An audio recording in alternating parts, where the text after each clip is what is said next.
G வரக்கூடிய நவராத்திரிக்குல நான் gift கொடுக்கலாம்னுக்கிறேன். என்ன ரேட்ல இருந்து பேக்லாம் ஸ்டார்ட் ஆகுது? 10 ரூபா 10 ரூபா 10 ரூபா தான். வெறும் 10 ரூபா பாத்தீங்களா? 30 ரூபா 30 ரூபா தான்.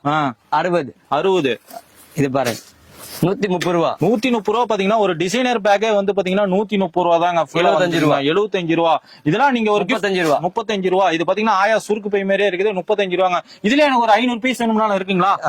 500 இல்ல 1000 பீஸ் கிட்ட வேணும் நம்ம கையில 1000 பீஸ்னாலும் கிடைக்கும். நம்ம வரக்கூடிய மழை காலத்துக்கு இந்த ரெயின் கோட் அம்பர்லா எல்லாம் எப்படி இங்க இருக்கு நம்ம கடையில? நம்ம கிட்ட ரெயின் கோட்ல முன்னாடி வந்து ரேஞ்ச் கம்மி, இப்போ வந்து நம்ம கிட்ட 100 ரேஞ்ச் இருக்கு. வந்து கோடை hand coat school bags ladies handbags purse எல்லா வெரைட்டி பண்ணிட்டே இருக்கேன். இப்போ வந்து புதுசி வந்து விஜய் நோவல்டி விஜய் மார்க்கெட்டிங் 2 கடை இப்போ ஸ்டார்ட் பண்ணிட்டே இருக்கேன். 75 ரூபாயில இருந்து ஸ்டார்டிங் 75 ரூபாயில இருந்து அந்த மாதிரி சின்ன பசங்க இது என்ன ஃப்ளவர் கோடை மாத்திரை கேத்துற போட்டா இது மாதிரி இருக்கு. அது எல்லாமே கூட தான். இது பாக்கெட் கூட சின்ன கேப்சூல், இது போட்டல் கூட